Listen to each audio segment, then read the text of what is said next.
नमस्कार प्रिय दर्शक बंधुरा डेमोक्रेसी खबरेर आड्डा चैनेले आपनादेर सबाइके धन्यवाद। अयनशील अर्थात पुरसभार चाकरी बिक्रिर क्षेत्रे जे अयनशीलके ग्रेप्तार करा हयेछे एबार तार डायरी थेके किछु सूत्र पाওয়া गेछे।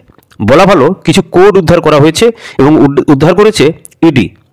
सेखाने लेखा आछे एसबी एमएम এই ধরনের কিছু কোড। এখন প্রশ্ন হচ্ছে সেই কোড নেমের সূত্র ধরেই কি সুজিত বসুর বাড়িতে তল্লাশি চলেছিল? সেই রহস্য কিছুটা হলেও উদ্ঘাটন করা হলো।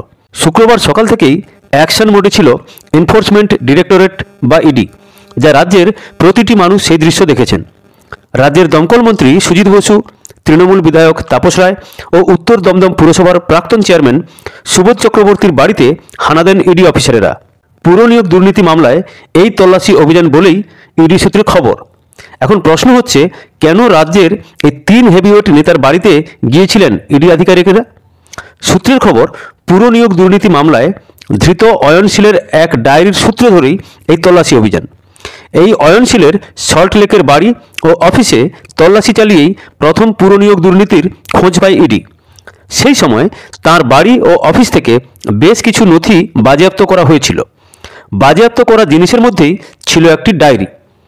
ইডি সূত্রে খবর, সেই ডায়েরির পাতায় কিছু সাংকেতিক কোড লেখা আছে, যা দেখে সন্দেহ হয় অফিসারদের।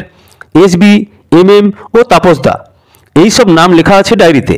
শুধু তাই নয়, সেখানে টাকা লেনদেনেরও উল্লেখ করা আছে বলেও শোনা যাচ্ছে। কোন কোডে কত টাকা লেনদেন হয়েছে তার স্পষ্ট লেখা রয়েছে ওই ডায়েরিতে। অয়নশীল নিজের ডায়েরিতে নাকি কোড নেমের মাধ্যমেই প্রভাবশালীদের নাম লিখে রাখতেন। সেই নিয়ে অয়নশীলকে দফায় দফায় জিজ্ঞাসাবাদ করা হয়েছে বলে ইডি সূত্রে খবর। এই সব কোড নেমের অর্থ কী তা জানতে চাওয়া হয় অয়নশীলের কাছ থেকে। এবং ইডি সূত্রে যে খবর পাওয়া গেছে, এসবি সাংকেতিক কোড দিয়ে সুজিত বসুকে বোঝাতে চেয়েছিলেন অয়নশীল। দমকল মন্ত্রীর নাম ও পদবীর আদ্যাক্ষর দিয়ে এই কোড নেম বানানো হয়েছিল। সেই ডায়েরিতে পুরসভার বিভিন্ন পদে বিভিন্ন জনকে চাকরি দেওয়ার সুপারিশ করেছিলেন এসবি, এমনই উল্লেখ আছে দাবি করেছে ইডি। শুধু তাই নয়, সেই সুপারিশের ভিত্তিতে নিয়োগও হয়েছে বলে খবর। তদন্তকারী সংস্থার দাবি, উত্তর দমদম পুরসভার প্রাক্তন ভাইস চেয়ারম্যান থাকাকালীন সুজিত বসুর সহকারী হিসেবে কাজ করতেন নিতাই দত্ত। পরে সুজিতের হাত ধরেই পুরসভার কাউন্সিলর হন এই নিতাই। সম্প্রতি তাকে জেরা করেছিলেন তদন্তকারীরা। সূত্রের দাবি, জেরায় নিতাইও সুজিত বসুর নাম উল্লেখ করেছেন। তারই ভিত্তিতে এই দিনের অভিযান ছিল। এছাড়া এমএম বলে যে সাংকেতিক কোড আছে সেটি সম্পর্কে এখনও বিশদ কিছু জানা যায়নি, তবে কিছুদিনের মধ্যেই সেই নামেরও খোলসা হয়ে যাবে বলেই অনুমান। তবে আপনি কি অনুমান করছেন সেটা অবশ্যই কমেন্ট বক্সে জানাবেন।